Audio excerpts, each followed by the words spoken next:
Welcome to Heywood Healthcare's annual meeting and report to the community. My name is Bob Chauvin. I have the pleasure of serving as the chair of the Board of Trustees for the Heywood Healthcare System. I'm pleased to be back here at the Quabbin Retreat, one of the signature investments that we've made as an organization over the last couple of years. And obviously not too far down the road, this last summer, we opened a wonderful new facility at the Athol Hospital. So a lot of exciting things have happened, and it's been really a wonderful and very productive year for the healthcare system. I'd like to welcome all of you here, community leaders, staff, members of the volunteer community that help us do the things we do as a healthcare organization. When you think about this organization over the past year, there has been a lot of things happening, and our CEO, Mr. Brown, will do a great job of walking you through that. So we won't be redundant, but I think it's really fair to say that between some changes at the leadership team at Heywood, between the facilities projects that have been going on, and between some of the things that have been ongoing to help with the way our patients relate to us and the employees relate to the organization, it's been an excellent year. The first thing I'd like to do this morning is recognize two outgoing members of our Board of Trustees that have served us in a great capacity for a long time. And unfortunately, neither of them could be with us this morning. Dan Esquino and Jim Garrison are those two individuals. Dan served on the Board of Trustees for 19 years and has been deeply committed to the Heywood community and the community at large. I think it's safe to say that Dan drove educational advancement, both traditional and non-traditional, for over 30 years. And for those of you who have followed what happened to our community college here, you've seen something go from a small, relatively lean community college to one of the largest and best, not only in the state, but nationally. So in honor of Dan's commitment to the educational community and to Heywood, we are going to establish a scholarship in the amount of $1,000 to an employee who demonstrates the drive and the desire to further education, the values of hard work, and if anybody knows Dan, I think he's the guy who still gets up at 3 in the morning and works until he collapses. Pursuing professional development or post-secondary education. So unfortunately, we can't ask Dan to come up and award his scholarship. He flunked retirement this year, so he is serving as the interim president of the Quincy Community College, and he's busy there today, but he sends his best. I'd like to, Dan's award is being presented to Megan Walski. Megan is a certified registered nurse, first assist, who works in the Heywood operating room. Her 15-year career at Heywood has been characterized by her dedication to the organization, her commitment to lifelong learning and personal growth. Megan also has a passion for teaching and mentoring others. Megan, congratulations, and we hope this scholarship helps you complete your surgical first assist certification. And unfortunately, Megan came down with the flu and can't be here today. So we do have the award for Megan, and we have one of her supervisors who is here to come up and accept it on her behalf.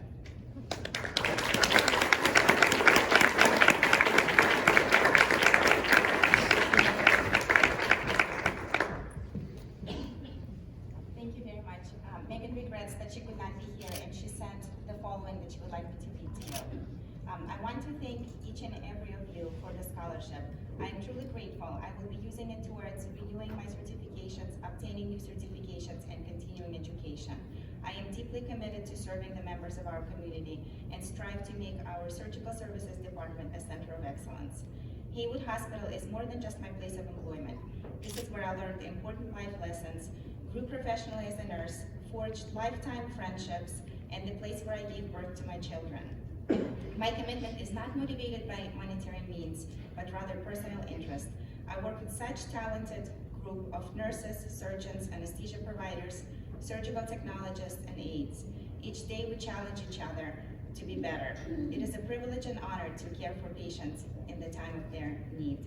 It has been incredibly rewarding to see new operating room nurses learn and come into their own. I am excited for what the future holds and the prospect of being able to help more people with our expanding perioperative platform. Thank you all for your support. Sincerely, Megan Wolski.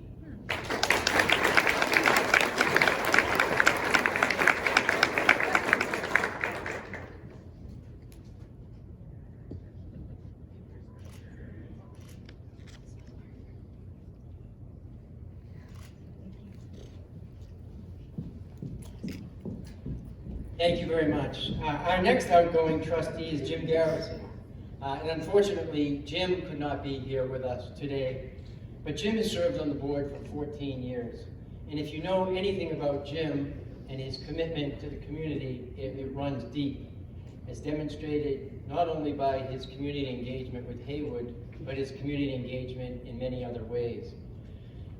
Jim and his wife Peggy are also known for their incredibly generous support of the philanthropic opportunities that this community so deeply needs and benefits from. In honor of Jim's legacy, we're pleased to thank Jim for his service and present the inaugural Heywood Healthcare James O. Garrison Civic Engagement Scholarship, also in the amount of $1,000 annually. So both of these scholarships will be annual scholarships that we will award each year and recognize individuals, which I think is, a great way to celebrate their legacy and the work they've done. And I think if any of you have watched Jim and Dan, they have been someone I admire as a new board member joining a few years ago. Their engagement, their passion, their intelligence, the wisdom that they bring, and the advice that they've provided to the organization has been just incredible. So this scholarship is presented to a member of the Heywood Healthcare family who demonstrates a commitment to serving our community, compassion for others, is committed to ongoing professional development and higher education. There's no question this recipient consistently demonstrates Heywood's care values and her commendable commitment to patient service. This year's inaugural winner, drum roll please, here we go. Into a bachelor's degree. Registered Echo Tech, and I've been here for 31 years, and I've kind of been supervising the department for most of that time. But Heywood's my home, and I really appreciate this.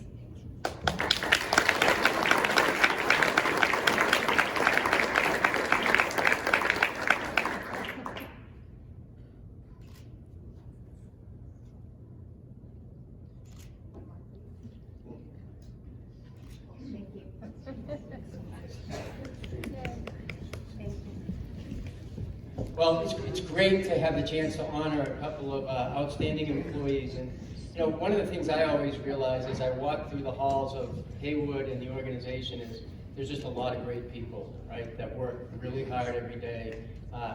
And for the most part, when you meet people, they greet you, they have a smile on their face. It says something about the organization and the environment.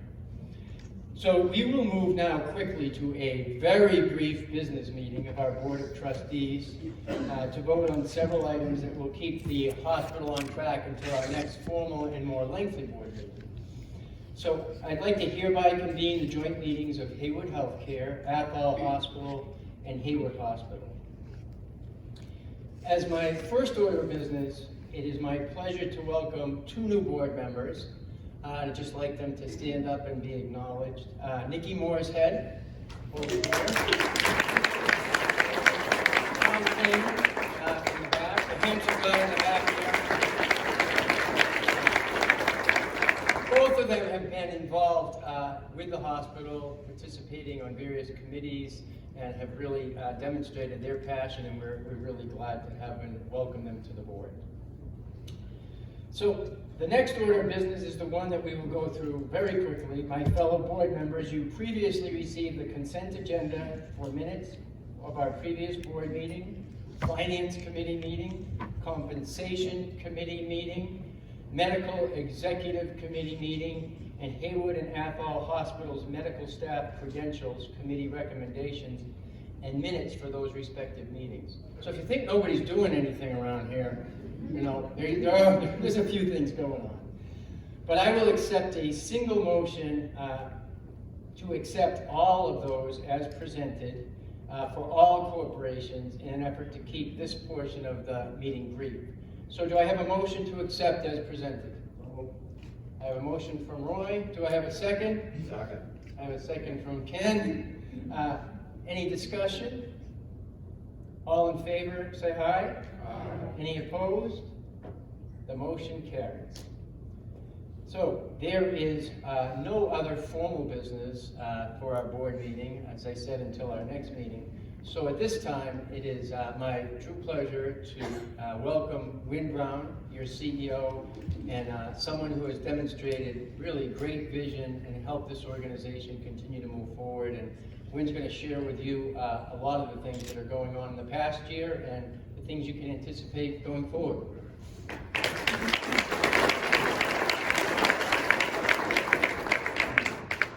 Good morning, everyone. Thank you for coming out bright and early to the Quabbin Retreat. And I just want to recognize our chairman, Bob Chauvin, and his amazing leadership that really helps guide our health system along with the Board of Trustees who are here today. And I welcome our two new trustees who have been very involved in committee work as we've been preparing them to become trustees, and it's great to have you on board as well, so I appreciate all of that. A lot has been going on since we last met in this room just about a year ago, and it's really my pleasure today to walk you through some of that so that you have a full understanding of the work that we're doing to support our communities and the patients in our communities. And hopefully you will take that news back and share that. We don't want the work that we're doing to be a secret. We really want the news to be shared throughout the region so people know what their health system is doing and how we're trying to make our region a healthier place to live, and also so people choose us. We are successful when people who live in our region choose us as their care provider, and we need all of you to help make that happen. That makes us a healthy organization, and we can then further serve everyone. Before I do begin, I just want to recognize, I don't know if Frank Yavorski's in the room anymore, but our facility staff and our kitchen staff for their great support and our security staff who made sure we all had a place to park this morning. This has actually probably got the best parking of any of our facilities right now, so we should probably have more events out here. So just a round of applause.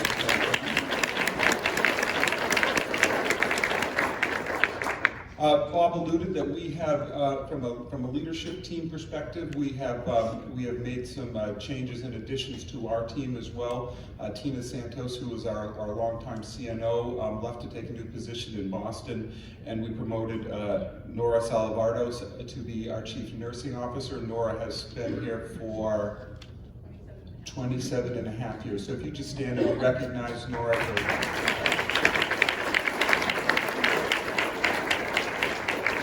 I will say that her sliding into the CNO seat really has been seamless, and we have kept pace with all the work going on, and I really appreciate her leadership. And her strong background in behavioral health is really helping us as well as we contemplate the next things that are going to be happening on this campus, as well as our current behavioral health services that we're firmly committed to. There is a new face in the room as well. In the back corner, Mike Abatello has been with us a month now. Can you just stand, Mike, so everybody gets to see? Mike is our new Chief Financial Officer. He joined us in December. 27 and a half days ago. 27 and a half days ago. Look forward to 28. But he has hit the ground running, actually really began working with us in really September, after beginning of October, meeting and online and offline with people, and he has really proven in just the first month to be an incredible member of our team. And I will say, and I think the senior team will know, that I don't think we've ever been stronger and more collaborative in the work that we've been doing, and I think that we're in great shape for the future that lays ahead and some of the things that are going on. So thank you very much. Glad to have you on board. We've also been doing a lot of work engaging our staff this year. One of the things that we realized early on, we've realized it for a couple of years, is we have grown, and I think you've seen us grow. And as we grew quickly. We probably had too much turnover amongst the staff that we hired, and our culture was getting a little bit diluted. Our patient care and our clinical skills were very good, but maybe our bedside manner and the way that we operated from a customer service perspective was not where we wanted it to be. And so we've done a lot of work this year. I'm going to talk a little bit about that to regird the culture, undergird the culture of our organizations. We actually just completed our biannual employee engagement survey that we do every 2 years, and we rose 10 points from the previous year, which is statistically significant for the engagement of our staff, and we were up on all metrics. And so I really applaud the leadership team that's throughout the room here. There are a number of managers and directors here who help make that really happen on a daily basis. And I think hopefully you feel that as you walk into a practice, as you walk into Athol Hospital, as you enter this facility, as you go to Heywood, wherever you are, hopefully you're feeling consistency in the way that we treat you, and that you're being treated the way, not just clinically, but how you feel about the care that we're giving you. And so a lot of work is done with that. We're advised by a President Advisory Council on both of the hospital campuses, who directly advise me as how we are doing in our work, and also they engage in projects to make Heywood Health System a better place to work. And so I really appreciate the members of that. We also have 24 trainers throughout our organization that are our heart trainers, that are our frontline staff who really support the culture and train everybody. We trained everybody over the past year in our heart training, all 1,400 staff, led all by frontline staff who do that training, and every 2 weeks they go to orientation and we train all our staff as they come on board now. So I think we've got a good process underway. And then just last on this slide is the Joint Commission. They are our friends that visit each of our hospitals every 3 years, and they accredit us. We probably had our best accreditation visit ever at Heywood Hospital, a 26% improvement in our performance. And remember, this is Medicare really coming to make sure that we're doing what we're doing, and Medicare is our largest payer. Dana Gerard led that for us this year in partnership with Rose Kowalchuk, and really exceptionally well done, and you should be proud of the quality and how outside people view us. As independent community hospitals, our resources might not necessarily be as deep as large systems, but we do a really good job when it comes to quality, and the surveyors what would they call us, Dana? Undiscovered jewel. Hidden gem, undiscovered gem. They're from away, so they don't realize that we're not hidden, but they were duly impressed, and she was, the leader of the survey was incredibly bright, and she knew where to look for everything, and she found some of it. Under engagement and stability, Rosanna came up for one of the awards, and Rosanna leads our perioperative services, and she also helped lead Heywood to be the first surgical platform to go smoke-free. So there is no smoke in our ORs, cauterization smoke anywhere. And we were the first hospital to do it in Massachusetts, and only about 40 in the country so far. Actually just got publicity this past week, and I've had several hospital CEOs email me and give me the thumbs up. I didn't do it. Rosanna and her team did it, but we are first in many things, especially when we talk a little bit more about what we do on the behavioral health front. Tully Family Medicine, where's our Tully staff? Right there, Dr. Nodelson, also was recognized by CMS or Medicare for its amazing care and service in the region and what they do. And so I really want to recognize Beth and her team. We're very lucky to have that practice at the Market Basket Plaza.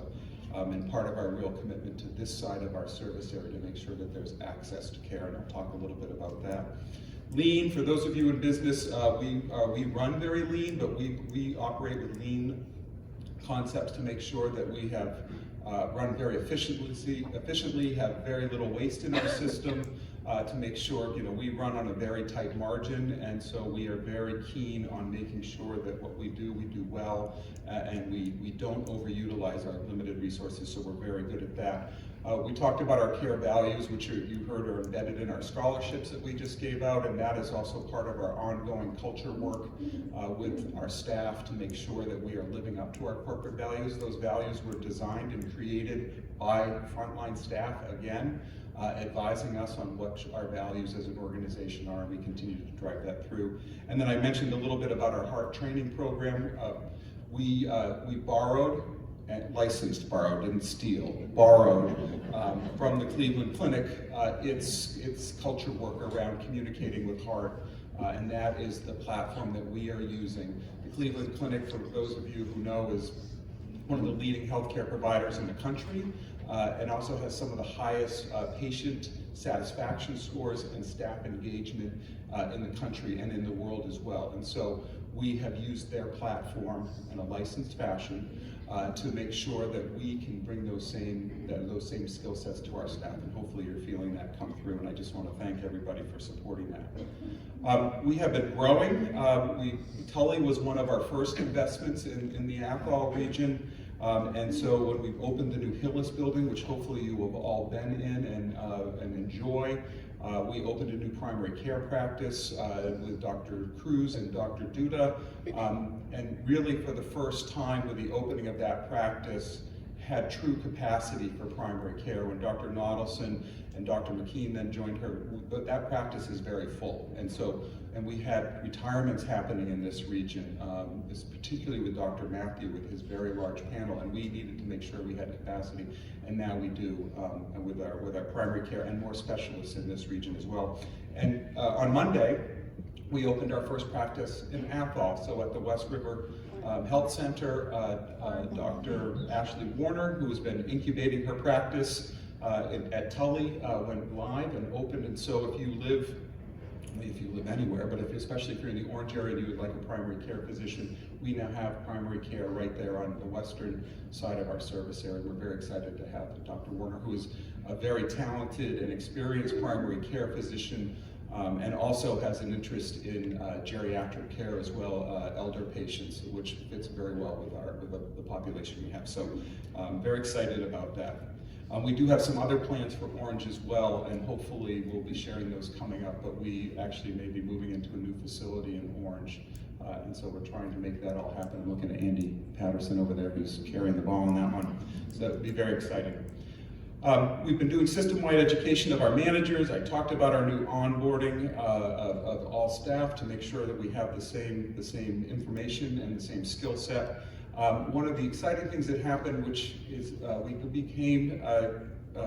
received a geographic HPSA. And you're like, what's a geographic HPSA?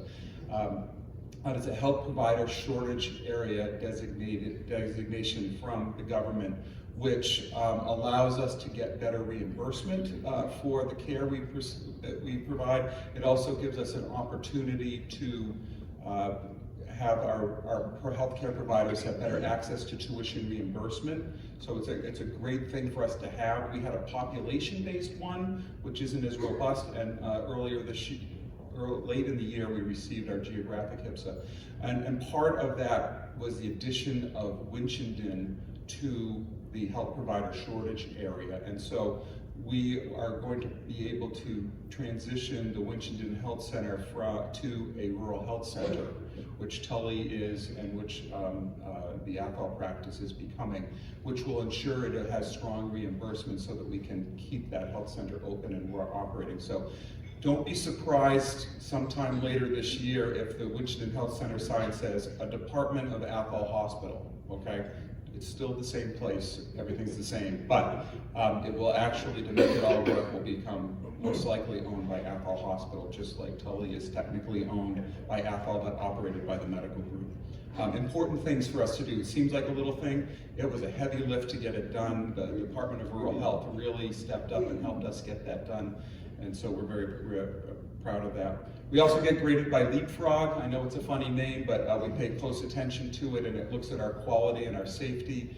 We dropped to a B by a few hundred basis points, and we are determined to return to our A that we've had for a number of years. And so we'll talk to you about that as we come into our new grading system. Rose Kavalchuk leads that process for us. And so she's going to make sure we get an A, right, Rose? Okay, all right. I'm just saying that out loud because the board wants to know too. From a financial perspective, we had a $5 million improvement in our operating performance, and we're about a $180 million organization last year. And so we had a loss in the prior year, and we returned to profitability. I'm proud to say that through the first quarter of this year, we are profitable ahead of the plan as well. It takes a lot of work to make that happen, and so I appreciate the teamwork on that.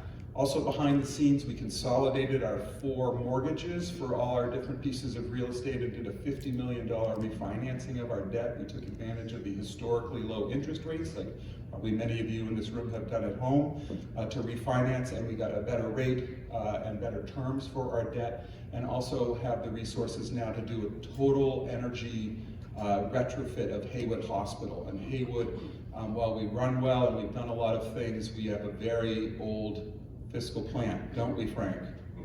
Yes, so some of our boilers date back to the 50s, and so we really need to upgrade, and so we have some extra money to do that, and between the cost savings on our debt and the incentives that are out there, the savings will pay for the additional debt. So it's really a win all around for all of our organizations. And we have energy challenges, whether it's heating or lighting or power on a regular basis, and so we'll be much more efficient when we get that project done. We're about 18 months out probably from having that near completion. We will also become energy independent between our solar array, our cogen plant, and our 1 meg battery. Hopefully it's a Tesla battery, that's really what I want. We will actually be able to island and be independent. And so it really is exciting for us. What else do I want to talk to you about? We also are working on provider-based practices, and what that all really means is ensuring that our practices have the financial strength to operate. And so that is a federal designation that we operate on and transitioned everything on the Heywood campus to this past year. Athol, I hope you all, if you need your colonoscopy, you come to Athol. We have had a 24% growth in surgical services on that campus, and we have more capacity. And so, and particularly led by our gastroenterologists, we have 3 full days of gastroenterology services on that campus, and so it's a great place to get your care for day surgery. We only do day surgery on the Athol campus, so we'll send you home when everything's done. And then I just want to call out that Tully Family Medicine and its walk-in clinic and Athol Primary Care got the Rural Health Center designations, and we are the first practices in the state of Massachusetts, again, the first to get a Rural Health Center designation. Every other state has it, but Massachusetts, which isn't particularly considered rural, never had Rural Health Center designations, and so it was a very heavy lift because we needed to lead the state Medicaid office through that process because there was no pathway. And now you see hospitals now following us. The island hospitals are following us, as well as Fairview, which is a critical access hospital in Great Barrington. So we opened the door, created the pathway, and now people are taking advantage of it. And so that's really Andy Patterson and his team, as well as the finance team, doing that. So thank you for that work. I will say, when we look at responding to communities, and I'm looking over at Dawn and Mary and their team over there, we probably do more than any other community health system, maybe even in New England, to make sure that we're responding to our community's needs and very focused on the social determinants of health.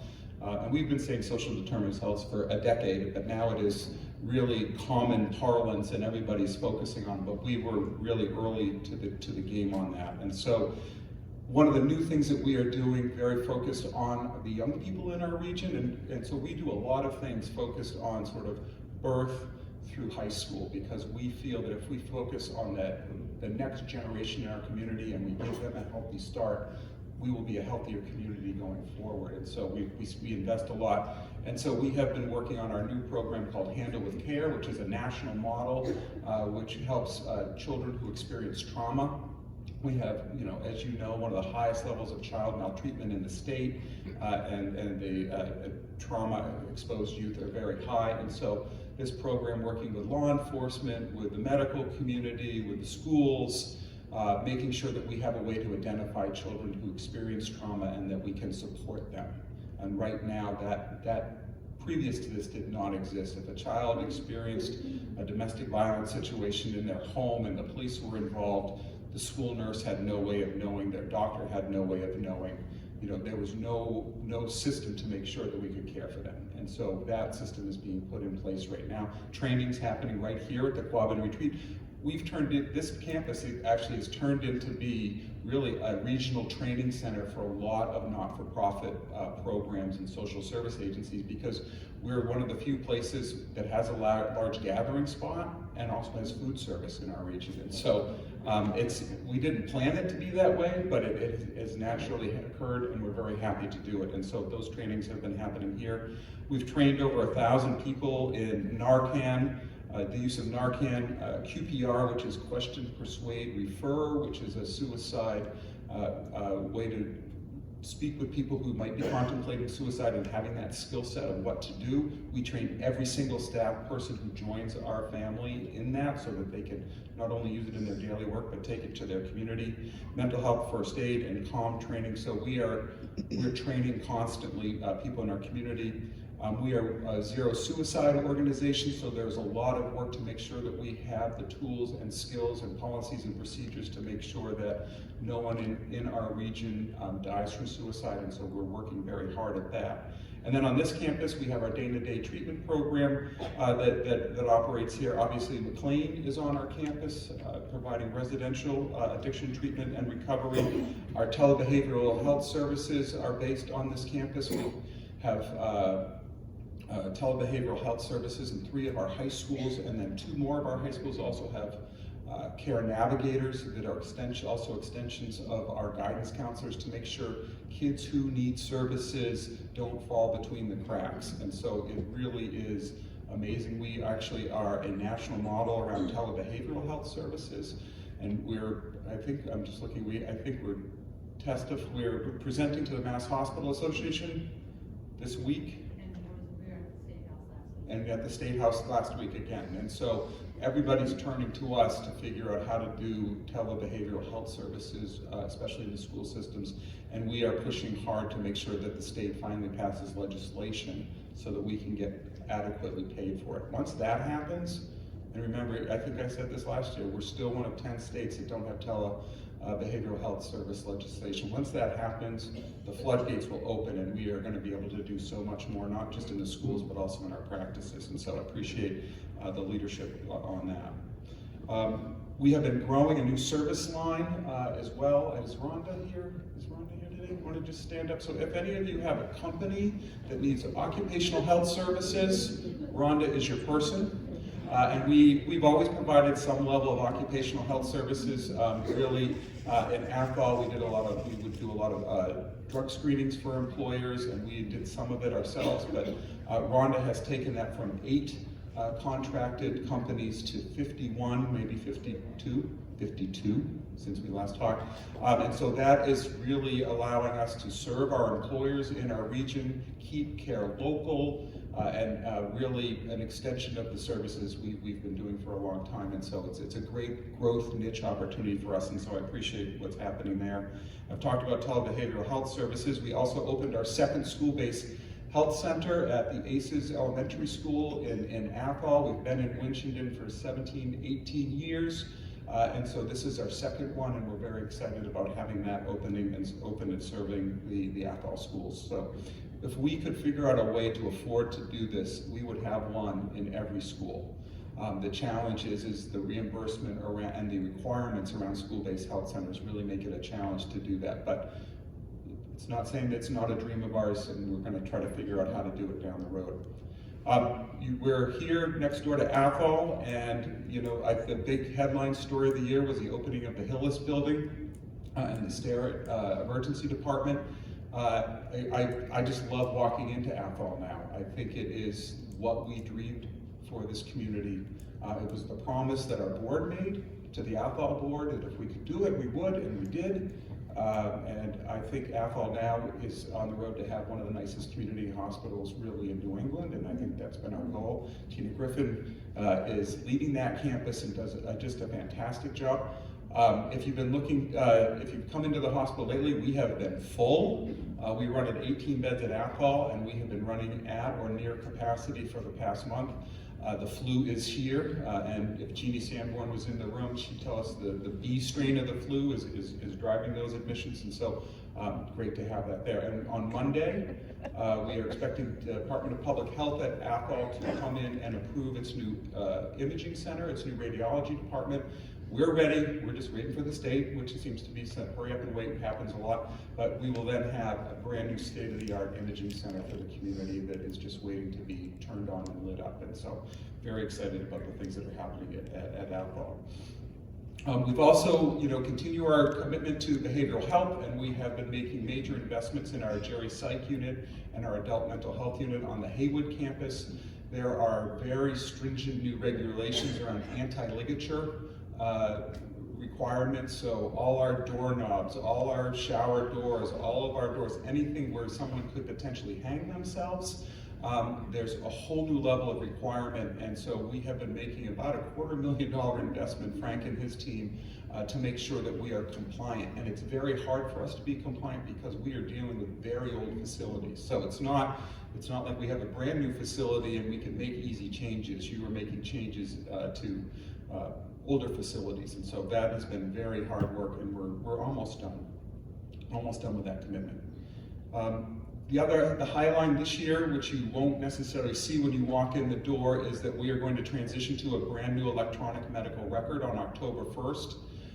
And for those of you who experience care in the Heywood family, if you come into the ER, your information's in our electronic medical record in the ER. If you get admitted, that data and that information does not transmit to our inpatient EMR, and then if you go to your physician after your inpatient experience, that information is not in the outpatient EMR. And so we will, on October 1, go to one source of truth and one repository for all our information on our patients.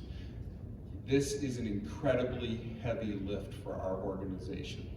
Most of us only do this once or twice in our healthcare career. And the building, the mapping, the transition, we've got this great new CFO, so the cash has to flow because our billing system is tied to this, and that is actually where most people stumble, is that their revenue cycle falls apart. We are staunchly middle class in our checkbook, and we cannot afford to stumble too much. We know our accounts receivable will go up a bit, but we don't have the luxury of not hitting the mark on this. And so everybody who works at Heywood who's in this room is engaged in this project. And Carol Rosa, who came up here earlier, is leading that project for us. And so we're very focused on this. We're very excited about it, but the amount of resource that we are putting in behind the scenes to get it done, to make sure that our patients are cared for and our organization is successful. And we will be successful, but it's an incredible amount of work, and I just want to recognize everybody for that. On our inpatient units, we replaced our telemetry system, which doesn't seem like a big deal. I'm looking at Dana, who helped train everybody to get that up and running, but that is so cardiac monitoring at Heywood, and we actually expanded it to Watkins 2, so we expanded that project. It's hard to believe that the Watkins building is only 9 years old, and the telemetry system that was brand new at the time is already outdated and you can't get parts for it. And that's the challenge, and this is a six-figure, I think in the end about a $250,000 investment to put telemetry and upgrade our telemetry system. We met yesterday with our architects and our advisors on our new surgical platform on the Heywood campus. Rosanna Penny is leading that for us as well, and we have an RFP out to developers, and we actually had a meeting with the folks that might build it for us. We have 3 potential contractors for that, and they're working on preparing responses to our RFP as we move that project forward. Very exciting. We're also preparing a brand new master plan to take to the city of Gardner so that they can understand what we're trying to do on our little crescent of land that's wedged between Matthews Street and the lake. And so we need the city's help, and the challenge for us, we might need to turn to some of you, is that there's a transition happening in city government in Gardner. Our long-term mayor's gone, they need to go to do an election, and we need to get this project moved forward, and we need some city land to do what we need to do. And so we might be turning to some of you with Gardner connections to help us walk through that program, that project together, to make sure that the city is supportive of us. Its largest employer. So goals coming up, what are we working on in this coming year? This campus is one of our projects. We are about half built out on this campus, and we, led by Nora in particular, is leading this project for us. What are we going to do next? We have, really the space to the left of me, as I'm facing you, is available, and so we are working on that. Looking particularly at potential sober housing for women on this campus, as it's a safe place for that, and we have a partner that is interested in doing that. It makes sense for the other residential section of this campus. Other things will happen on this campus as well, but that may be a big piece of the real estate that we're working on. Obviously, our surgical platform, which is a huge undertaking on the Heywood campus, our new electronic medical record. The board just approved, I guess it was at our last meeting, our last finance committee, we're moving to 3D mammography, which is long overdue in our region, and so really excited about bringing that first to the Heywood campus and then secondarily to the Athol campus probably a couple of years after that. So that is state-of-the-art imaging and that we need to have for the women in our region, and a large number of our patients are going outside of our region to get that service, and so we need everybody to stay close to home. So we're working on that. We're doing a lot around community health needs, obviously supporting our youth that we do a lot on.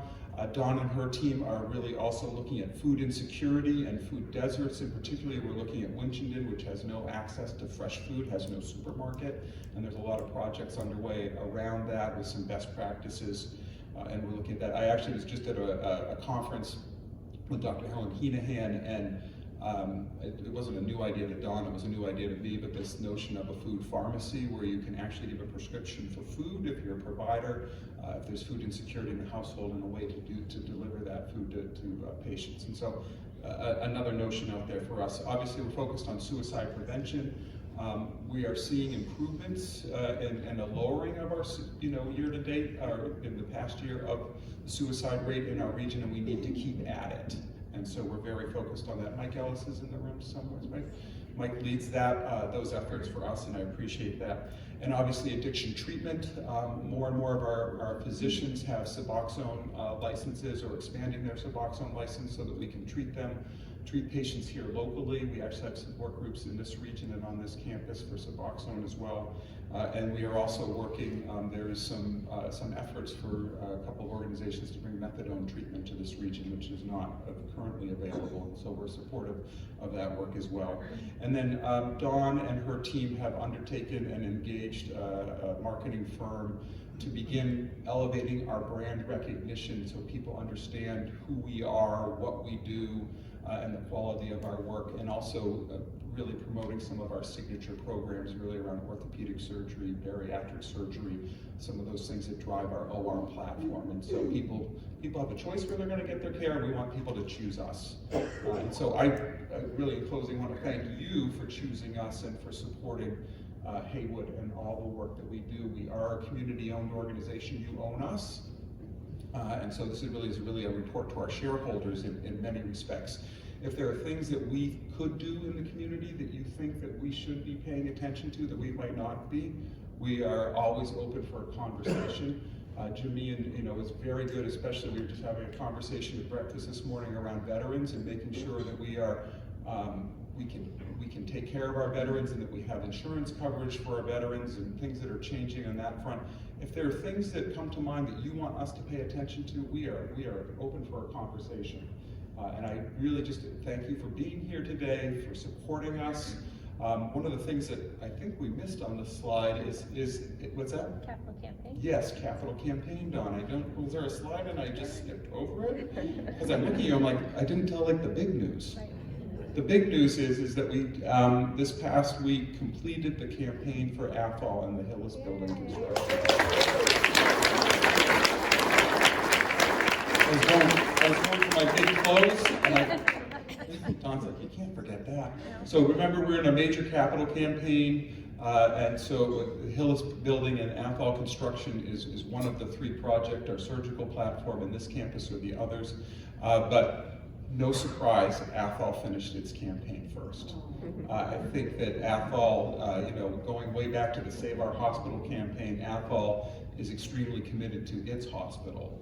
And so I really appreciate everybody coming forward, the leadership gifts, the leadership in the room. I see Lenny and Jim in the back, who are always champions for us as well, helping raise money. So you are the first to hear that news, and we will be very public and splashy about that coming up shortly so that the whole community can celebrate. But really, I think that speaks volumes to what we can do when we all work together to support our community. At AFOL, really, it's having AFOL and Heywood together really has probably been the big joy of my career at Heywood, bringing us together, and how seamlessly under Ken and Jim's leadership, bringing us together as a single organization.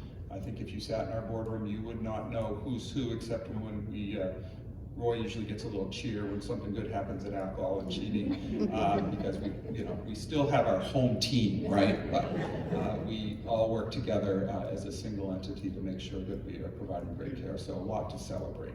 So thank you for coming today. Please stay for coffee and conversation, and say good things about us out there in the community. Encourage people to choose us. Thank you very much.